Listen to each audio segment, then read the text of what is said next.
Hi అండి, అందరూ ఎలా ఉన్నారు? Welcome back to my channel Devi Tarun. ఈరోజు వీడియోలో నేను కాశీలో వన్ డేలో మనం మోస్ట్ ఇంపార్టెంట్గా విజిట్ చేయాల్సిన టెంపుల్స్ అన్నీ చూపించబోతున్నానండి. ఫస్ట్ వచ్చేటప్పటికి Kalabhairava temple.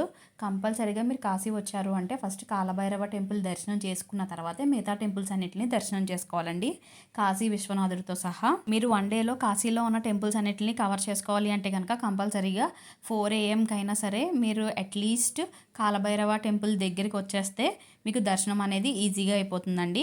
Kalabhairava temple opposite స్ట్రీట్లోనే మనకి మృత్యుంజయ మహాదేవ్ టెంపుల్ కూడా ఉంటుందండి. దాన్ని కూడా విజిట్ చేసుకోండి. దీని లోపల ధన్వంతరి కూపం కూడా ఉంటుంది బ్యాక్ సైడ్. దాన్ని కూడా విజిట్ చేసుకున్న తర్వాత ఇక్కడి నుంచి మనం వారాహి అమ్మవారి టెంపుల్కి అయితే వెళ్ళాలండి. ఇక్కడి నుంచి ఆటో ఉంటుందండి, మీకు నంది సర్కిల్ వరకు వెళ్తుంది. అండ్ నంది సర్కిల్ నుంచి మీరు ఒక 1/2 కిలోమీటర్ వాక్ చేస్తే కనుక వారాహి అమ్మవారి టెంపుల్ వస్తుంది. ఈ టెంపుల్ అనేది ఎర్లీ మార్నింగ్ 7:30 to 9:30 మాత్రమే ఓపెన్ ఉంటుందండి. అప్పుడు మాత్రమే దర్శనం చేసుకోగలం. అక్కడి నుంచి మనం విశాలాక్షి అమ్మవారి టెంపుల్కి బై వాక్ వెళ్ళిపోవచ్చండి. విశాలాక్షి అమ్మవారి 18 శక్తిపీఠాల్లో ఒక శక్తిపీఠం అనమాట అండి. ఇక్కడ సతీదేవి చెవి పోగుపడిందండి. ఆలయంలో అమ్మవారికి 2 రూపాలు ఉంటాయండి. ఒకటి అర్చనామూర్తి, 2 స్వయంభూమూర్తి. రెండింటిని దర్శనం చేసుకోండి. అక్కడి నుంచి మీరు విశ్వనాథ్ గల్లీకి అయితే వచ్చేయాలి. బై వాక్లోనే వచ్చేయచ్చండి. అక్కడ సాక్షి గణపతి ఉంటారు. కాలభైరవుడికి అండ్ కాశీ విశ్వనాథుడికి కాశీ వచ్చాము అని సాక్ష్యం అనమాట అండి, సాక్షి గణపతి టెంపుల్. అక్కడి నుంచి మీరు కాశీ విశ్వనాథ టెంపుల్కి వెళ్ళే గేట్ 1 లైన్లో నుంచి ఉంటే మీకు దుండిరాజ్ గణపతి కూడా కనిపిస్తారు.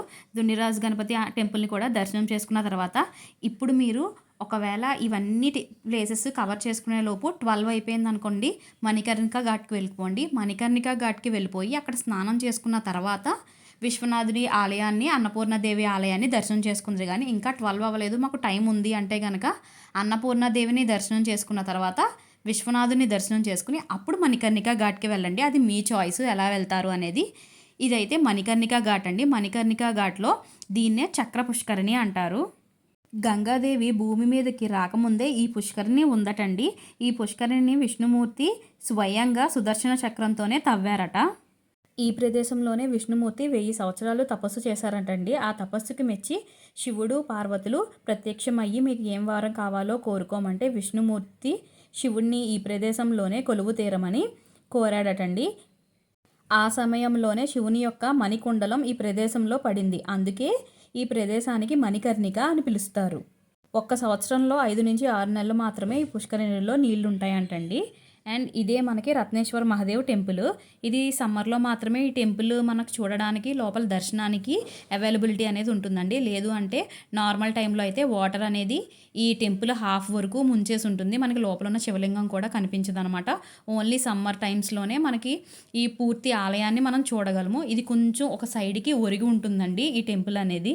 మణికర్ణిక ఘాట్లోనే మనకి తారకేశ్వర ఆలయం కూడా ఉంటుందండి. దాన్ని కూడా విజిట్ చేయండి.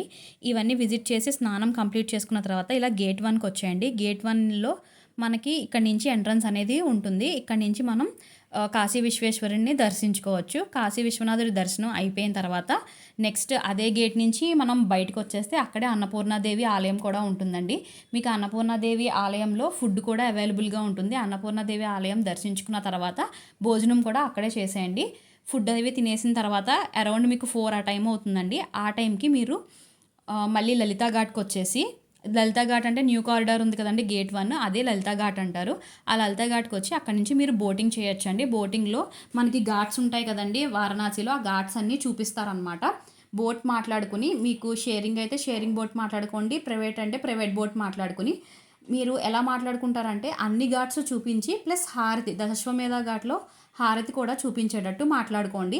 అలా అయితే మీకు ఘాట్స్ అన్నీ కవర్ అవుతాయి, హారతి కూడా కవర్ అవుతుంది. లేకపోతే మీరు ఆ టైంకి హారతికి వెళ్ళడం అనేది కష్టమైపోతుంది. బోటింగ్లోనే అన్ని ఘాట్స్ చూపించి ఫైనల్గా దశాశ్వమేధ ఘాట్లో హారతి కూడా చూపించేటట్టు మాట్లాడుకోండి. హారతి అనేది 7 o'clockకి స్టార్ట్ అవుతుంది. మీరు 5 కల్లా వెళ్తే అక్కడ కొంచెం ఫ్రంట్ రోలో నించుని చూడడానికైతే ప్లేస్ అనేది ఉంటుందండి. కొంచెం లేట్గా వెళ్తే మాత్రం క్రౌడ్ అనేది చాలా ఎక్కువగా ఉంటుంది. ఇలా మీరు కాశీలో ఉన్న టెంపుల్స్ అన్నీ ఒక్క డేలో దర్శించుకోవచ్చండి. ఈ వీడియో కనుక మీకు నచ్చినట్టయితే please like, share and subscribe to my channel. Thank you for watching.